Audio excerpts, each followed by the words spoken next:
கொஞ்சம் சிரித்தாய் கொஞ்சம் மறைத்தாய் வெட்க கவிதை நீ நீ நீ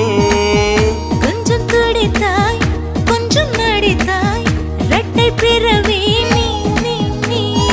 அம்மா அம்மம்மா என் தாயோட்டும் பேசாத மௌனத்தை நீயே சொன்னாய் அப்பா அப்பப்பா நான் யாரோடும் பேசாத முத்தத்தை நீயே தந்தாய்